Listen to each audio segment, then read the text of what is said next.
Project manager for Travel Time Africa. Travel Time Africa is a domestic tour company. We also assist with visa, van rentals, and airline ticketing as well. We have our group here with us, Where Is Born. But before that, I introduce my director, Mordecai Kwe. He's the director for Travel Time Africa. Greetings, Excellency. My name is Tsuru. I'm the founder and executive director of Where Is Born. My father is from South Sudan, the Zandi tribe in Northeast Africa, and I'm very pleased to present these young men. We each have a mantra that we recite. My mantra is, I'm a visionary. I was born between worlds. I dream in freedoms. I'm the keeper of the gold watch, and I reign from the throne of abundance. And it is an honor to be here today and present our young men. We have a group that's called Where Is Born. Where Is Born is a non-profit organization in the U.S., Portland, Oregon to be precise. They bring up young gentlemen in a moral way because of the community they are with the people, young teenagers. They actually exposed to other character behaviors which are not really good for the young gentlemen. So the leader here, Akiana, he puts up these young gentlemen and bring them to Ghana every year. And some of them, this is their first time coming to Africa. And some of them, this is their first time also seeing a community of black people. So I'm going to hand over to Lakiana. He is their leader, and he tells us more about their community. I would say, Your Excellency, the biggest challenge in this world today is the lack of leadership. Even inside the United States, there is a lack of leaders.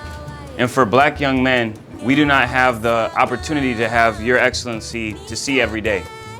So for these young men, it's important that they travel back home in the spirit of Sankofa, to return and achieve what is lost from the past and bring it and find what is useful for the future.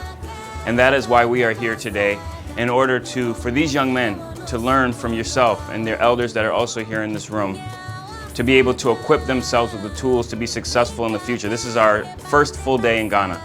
Earlier, we met with the Minister of Diaspora Affairs. We will be touring Cape Coast Slave Dungeon, Elmina Dungeon, and going all the way up north to Kumasi, and then on to Mole. So this is our third annual trip. My goal in total is to bring 500 young men to from Portland to Ghana in the next 10 years. So this is a very serious mission. Thank you. It's a very serious mission. It's not a vacation, even though they're on summer break. They are here to learn what it means to be a leader, and we hope to learn from you and to enjoy this moment. I take this opportunity to welcome you all to the Ga Mantse Palace. This is a source of our tradition, culture as Ghana people. What I'm about to do is more interactive, because I'm going to ask each one of you, if you were in my place, what you would be as a leader, and then also the most important thing that would be for you. I want to know from each one of you, starting from the leader. My name is Jimmy Dogo. If I've been sitting on your throne, the most important thing I've been doing is listening to my people. Even though I'm a leader, but I cannot lead without people behind me. If you, as a leader, you turn around and you don't see people behind you, you are not leading, you're just walking. So it's very important, if I'm sitting there, that listen to the need of the people and lead, have a behind leadership. Well, I will allow people to make a decision, and I will carry on the decision that made by the people, what they need, they want me to accomplish for them. It's very challenging, but at the same time, God gave us 2 ears and 1 mouth for a reason, because we have to listen more and then talk less. That means that we need to lead with actions. And I'm the oldest person in the whole group. And I also teach leadership. I run a refugee program for African. So at Africa House, and we have a Africa House Leadership Institute. So we teach young people that always listen to the need of the constituent. Don't put your need first as a leader. Your need will come last. The most important is the people. You are not leader for yourself, you are leading for the people. And that's what I will be doing if I will be sitting at your throne. And I think I answered the question, or there is, thank you. The essential questions of a leader, is it better to be feared or loved? And I think that the answer to that question for myself is to be loved. And also to operate from a place of abundance rather than fear. There's a lot of things in this world that you can fear, but if we adopt a mentality that there's not a lot, then we move from a place of scarcity. And so I would move from a place of abundance and a place from love. Obviously listening, as Commissioner Dogo said, but the first thing that I would do is when I grew up, the biggest challenge I had was education. When I graduated high school, myself and most of my teachers did not believe I would succeed. And to be sitting here, maybe 10 years after I graduated high school, maybe 15 now, I never saw that as possible. So the first thing I would do is I would invest in the youth, invest in education. I would invest in schools, because that's the future of this country. And then the other thing I would do is invest resources in people. When people have their basic needs met, they're able to accomplish things. So food, shelter, education, clothing, so things I would do. Thank you. If I was in your position as a leader, I would try to lead with certainty in all my actions.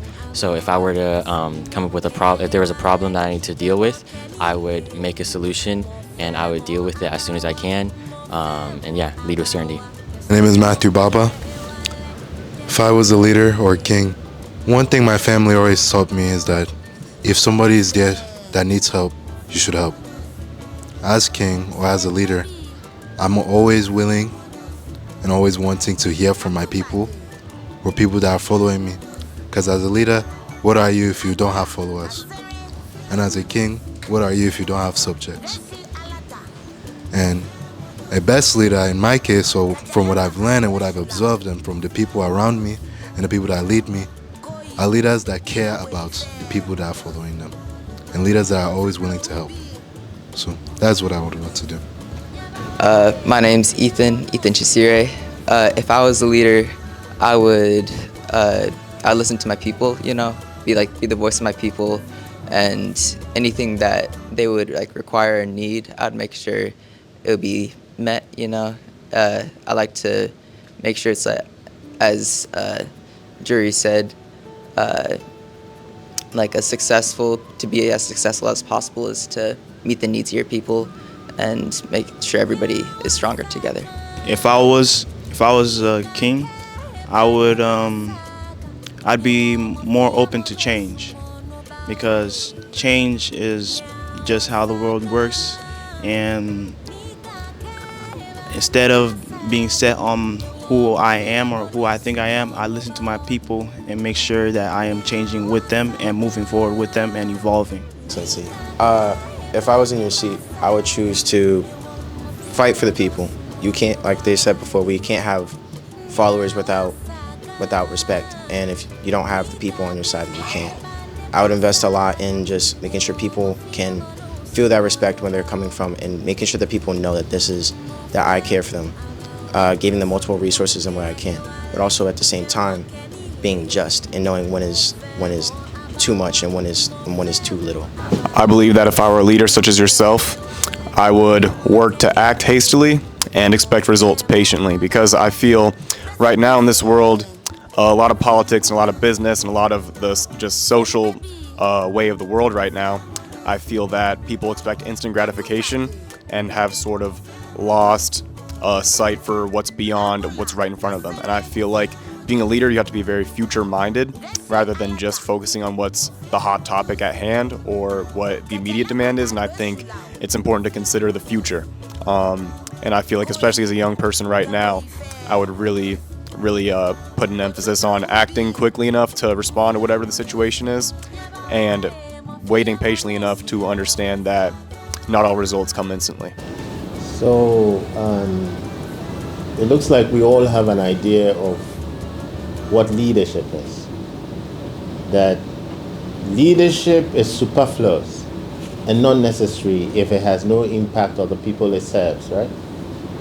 It means that if it doesn't serve a purpose in the lives of these people, in their socioeconomic advancement, in their development, then of course it might not be necessary. So as leaders, we should strive to make sure that whatever support systems, whatever incentives, whatever amenities, whatever ideas we have is for the social development of our people. And not only social, but then also cultural. Because I think when you have looked at leadership, you also have to look at who you're representing as a leader. And apart from the people that you are governing, you're also looking at your ancestry, your heritage, your history, your story. And I think that if you have some African blood in you, you would be looking at your forebears and your ancestors, your forefathers, and what they have meant so far, and why you are here this time. We have to look at our story again. And I believe that you're here is in search of your roots. It may be your own roots, but it may also be the roots of other people that maybe you have one or two things in common with. But your story is linked to your heritage, your ethnicity, your language, your dance, your rhythm, your drama. Today you have come out of yourself to put leadership on a platform where you say that it has to serve the people it governs. Otherwise it's superfluous. But then as a leader, you must also ensure that the lineage of your ancestors is continued, because then bloodlines are continued. And this is solid in sand and stone. These are things that as a leader you have to look at. So I represent a tradition and culture of over 400 years and over.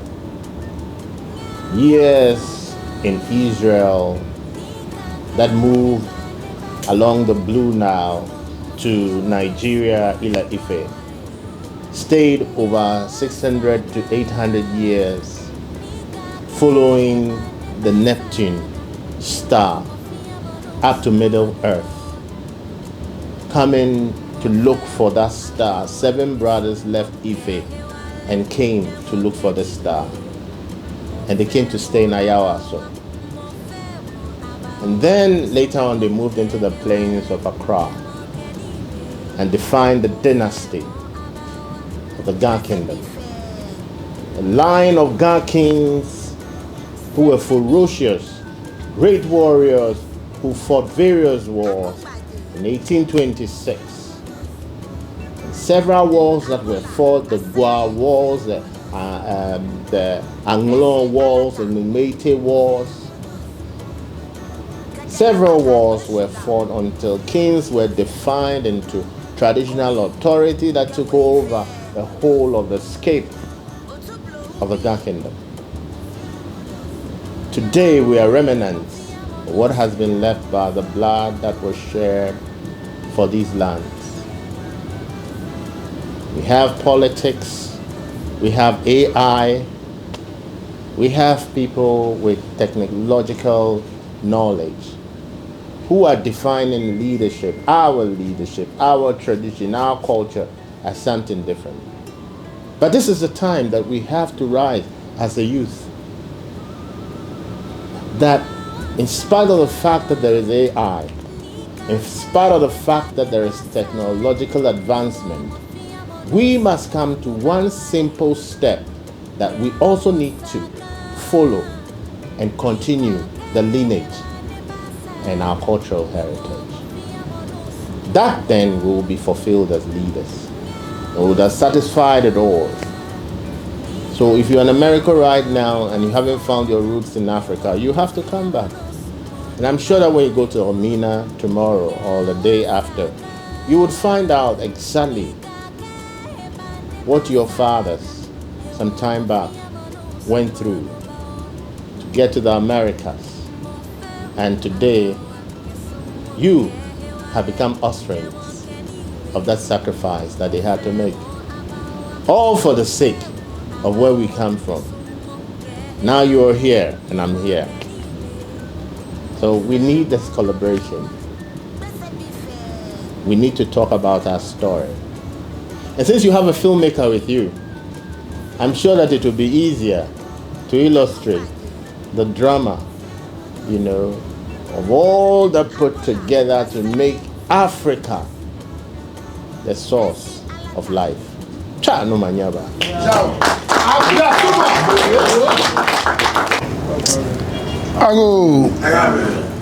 Ago eche me kanyeme.